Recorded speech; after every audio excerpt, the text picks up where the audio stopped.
I will go ahead and let this play in the background for the majority of the time. But for anyone who is trying to keep track with what I'm going to try and tune this instrument to back in 440 in the key of E, you could of course use your big open E.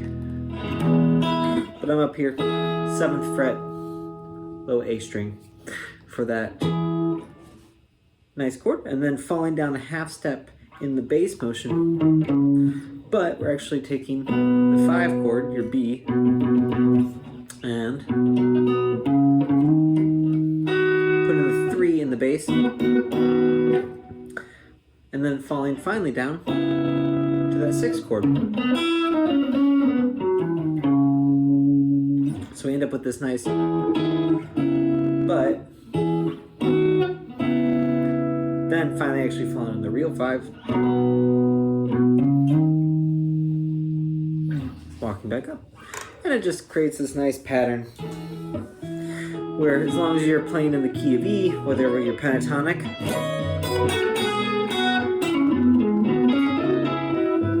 or you're actually entering in those nice major notes,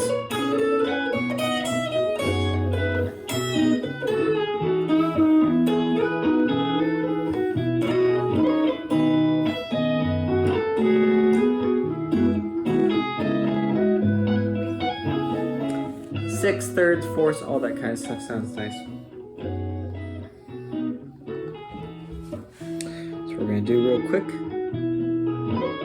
is so I don't accidentally make the volume get crazy later on. We're gonna adjust the volume on the looper, not the instrument, or not my loop pedal, because my loop pedal will be easier for me to put my foot on at some point. And I'm gonna go ahead and do the little half unplug, not from the instrument first, but actually from my first pedal. And it's just like when you're at a jam session or anything like that, and you let someone else go ahead and play with you. You don't turn off the amp on and off, especially if you're using tube amps where they like to stay warm for a long period of time until they're finally in the ride. The idea is you take it from the person's amp, unplug it halfway, and just leave it there till the person plugs in their instrument, pop it down, then bring up your volume, ready to go. Anyhow, we're doing that from the pedal below, though this can be unplugged since we're just gonna take this, leave it on my lap, start taking some strings off. Now, for anyone who's not in the know, my most used instrument that I've, with 6 strings that I've certainly put some hours behind, is this Strat right here. Now this started life as a nice little EJ Strat, Eric Johnson. Ooh. And it looks like it was definitely time to let some strings off, considering we loosened that one and it cracked down here. Now, that's not unheard of on this instrument, if only because I did switch to stainless steel frets a handful of years ago after falling in love with them on a couple other instruments. And then, on top of that, I'm sure maybe we'll get a nice little close-up of this bridge, but this bridge tends to really accumulate some nice grime and dirt and such from strings just being sweat on and played. And you try and wipe them down at the end of a show, and then inevitably get shoved back in the case, and then you change the strings every week, dust off as much as you can down there. Now, as fun as it is to go down the artist line for anyone who's interested in the instruments, Eric Johnson model has a couple fun little quirks about it that are unique, truly unique. One of those being the tuning pegs down here. They're staggered in height, and that way the idea is that you wouldn't need any string trees, so you can go straight from the nut right to the tuner peg without anything else adding friction, so that way if you truly have a floating trem, the whole thing doesn't have one more additional friction point. Is it really the thing at the end of the day that's making this thing stay in tune? I don't know if it's the only thing, but it is certainly a helpful thing, and it is fun because even though mine has a dot, because someone added a string tree in its short 6-year life before it became mine, it certainly still has the descending tuners, and they are the vintage style where the hole is meant for the string to go into, like bass guitars. Bass guitars always have where you cut the string to length and then you put it in the hole, bend it, try and get a nice sharp 90 degrees so that way it sits in place. Now, once we take all these out, I will show you another fun bit on the back of the Strat. Now this is something that I've done for a couple people's instruments, and when I did a short time at the store, Music Around in Town, working actually behind the counter truly and setting up a bunch of instruments for people, one of the things that I used to do is follow the Carl Verheyen technique for the back. Now what that's all about is getting this angle just right.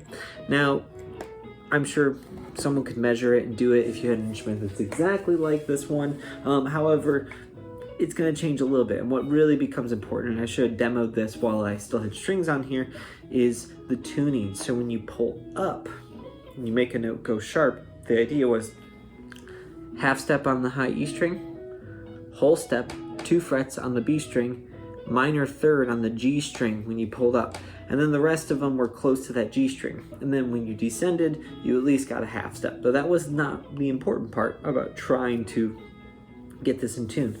Now, his reasoning, and along with the thing that I have found out of it, was that by doing so, that those intervals would make it so that way the spring tension, the back here, was somewhat the same tension as all the strings are pulling across your neck. And the idea of that being, when you sit there and go back and forth on the trem, when you let go of it, instead of it wanting to yank in one direction or the other because the springs are either too loose or too tight for the actual string tension, and then pull your instrument either sharp or flat, naturally it wanted to return to the neutral position being your tuned instrument.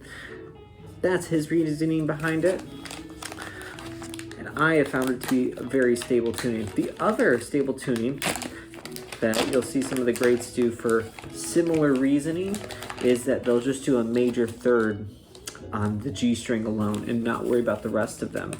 I have not tried that one, though it is also a common way to get the same benefit of what I'm talking about.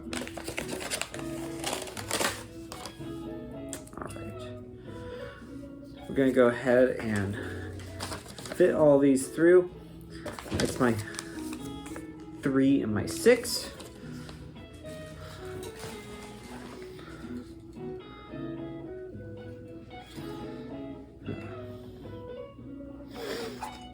So for anyone who's been maybe following along on some of my social and seen also the lack of some of the footage as of late, one of the reasons being is we've been trying to figure out a good way to bring some of this to public and to light, and as well as all the things that have been fed to us have happened at a much slower pace than we might have anticipated for such an event. That being said, some of you are aware that I am recovering from a near fatal accident that happened at the very end of January. With that, we've decided to finally start a GoFundMe, which is something that has been brought to our attention many times by many friends and family. And we had waited partially because we didn't know what the success would be. Now that we're finally making that jump into finding out what is going to be next, a big part of that is coming to the realization that this will probably be a continued effort. This is not a once in a lifetime time to make this announcement or talk about it with you all. And as we figure out more, we will also make that aware to everyone else who might be interested or is available to help.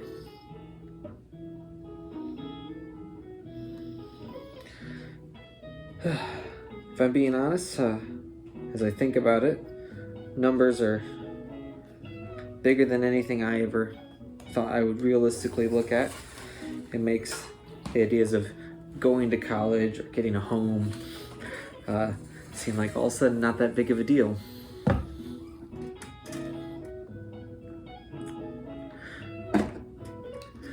If you've seen the GoFundMe that we should have available now, you also see a rate that is maybe less than what I'm describing. And for anyone who's gone down the pathway or followed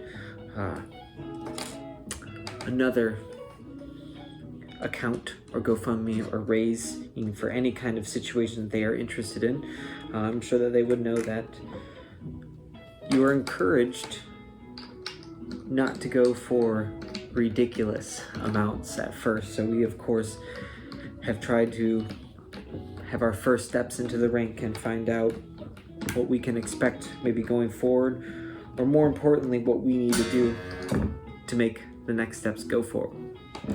That's my low E finally snapped in. This is a very pretty picture right now. You have everyone sitting right here, and the idea is I am very literally taking each string, pulling it out to it is next to the tuning pillar that it needs to be, and then tuning pillars are normally staggered. There's 3 normally on a headstock that has 3 and 3, but more importantly, most people are aware of what 3 look like. So I take that distance and I go out about 1.5 tuning pegs. Once I have that distance, unlike the style where you put it through the hole and then you would cut the excess later, maybe after rotating it, with vintage style, like a bass style, you need to be able to put it in the hole at its full length. So the idea is I go about 1.5 tuners in length, cut it fully, and then I'm able to finally put it in to the tuner, give it a half turn, crank it, and that gives me a solid 1.5, 2 full wraps by the time we get it fully tuned.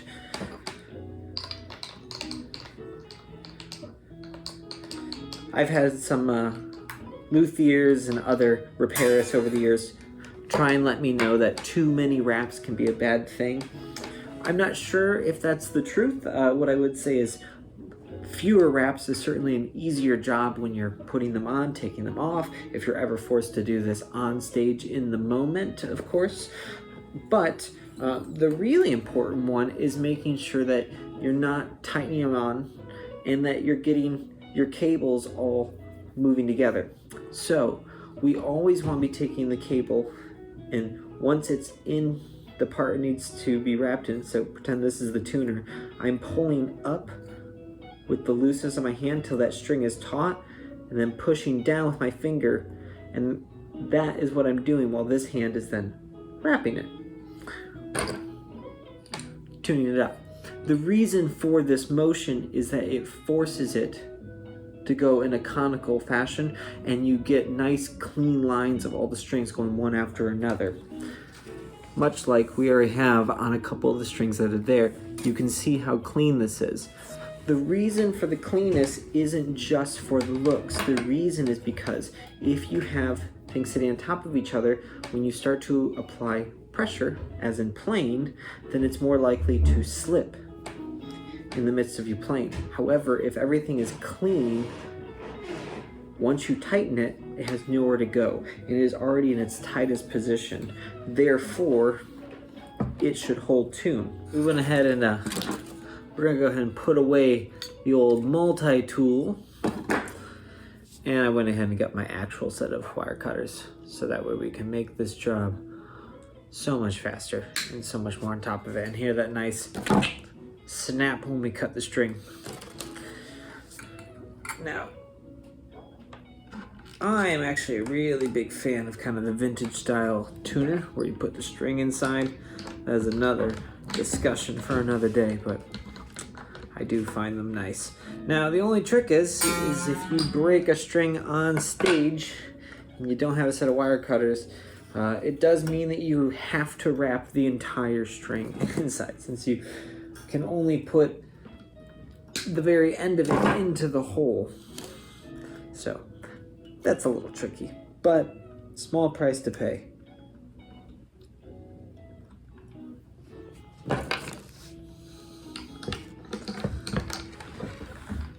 I'm gonna go ahead and mount that on my leg, so it's got to place the bodies down over here. So, for those who might not be in the know, the whole reason for starting a campaign and starting any kind of funding, and those who may not be in the know of what happened, I was in a pretty serious accident just a couple months back. And without having to talk to anyone about legalese or anything, without me going down too far, because information has certainly been slow to us and slow to the public, but the driver is going fast enough, and I was certainly put aside for long enough. And now we're dealing with the idea that the medical expenses for an accident I didn't cause may be enough to, buy this house that we live in right now at least a couple times. So we're definitely considering what we need to do to move forward.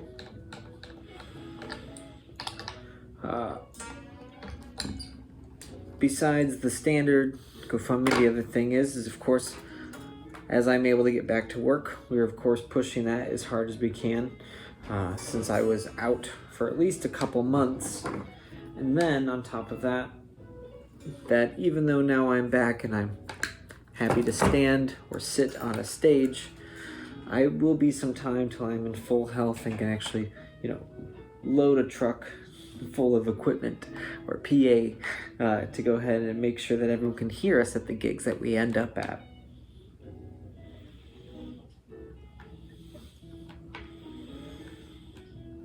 So, with that being said,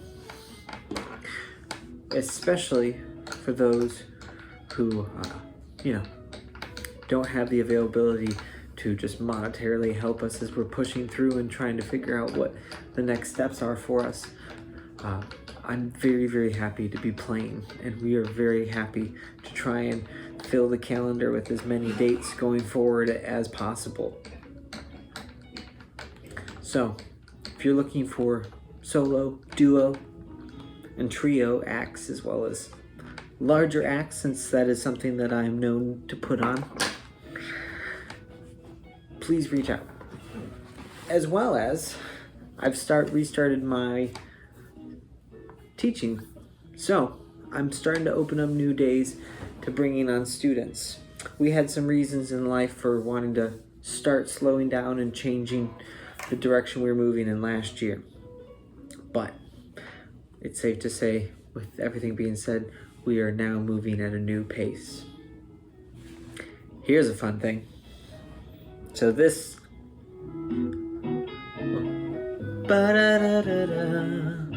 I don't remember what note we're starting that riff on. I think we're on like the third of the E, kind of doing a D shape right on the top 3 strings, and that's where I started the riff, right in 3rd position, for major scales or pentatonic, if anyone follows that. But this is not tuned, so let's see how close we can get. We need to get some E's, so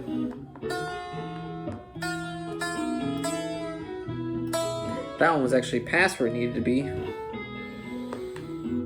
Oh. We're not going to hear anything if we don't plug this in. So, now that we're plugged in. Ta-da! So there's our E. B's close.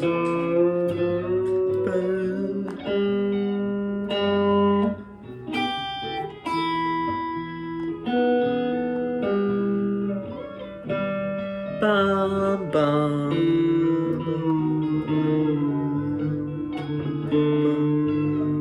Bum, bum,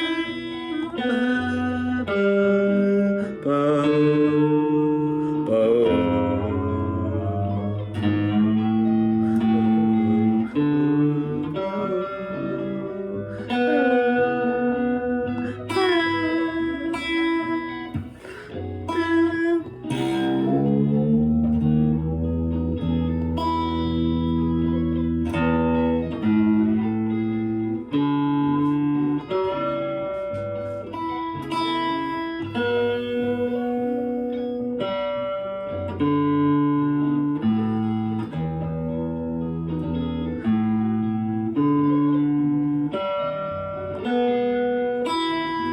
Alright.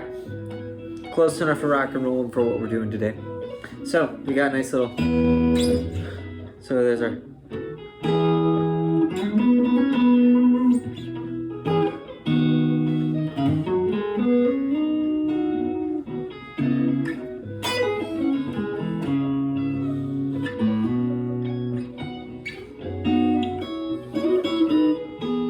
Then we're back. Now, if I was genuinely be playing these strings tonight, I would take each one, put them between my fingers, stretch them out, at least do some nice big bends, so that way that B string I was doing the big bends on fell. And if I took the E string,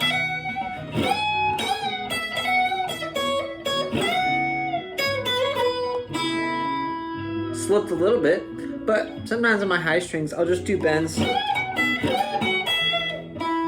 and see if they fall out enough to matter. And then on the lower strings I'll actually grab them. Like I'll take my E, which is already a little flat, grab that one, just give it a yank, give it some stretches, and now it was boom, and now it's gonna be way lower.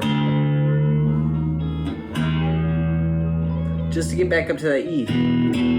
And I'll probably do that again on each of those low strings, give it a little yank, enough to yank it out.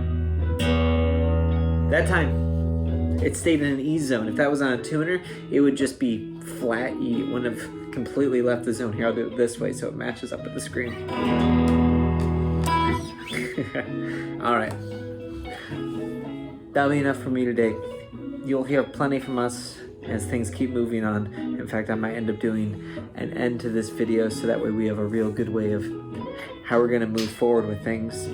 And as well as I might do something at some point to genuinely describe the accident or the implications, what happened to me, and just in case anyone's curious or is wondering what it is exactly that we're pushing for and why we're pushing for it, you know, those things can be made apparent, especially as this is becoming more public and I'm finding out how best to make that be. So, in the meantime, thanks so much for checking this out. We look forward to doing more with y'all.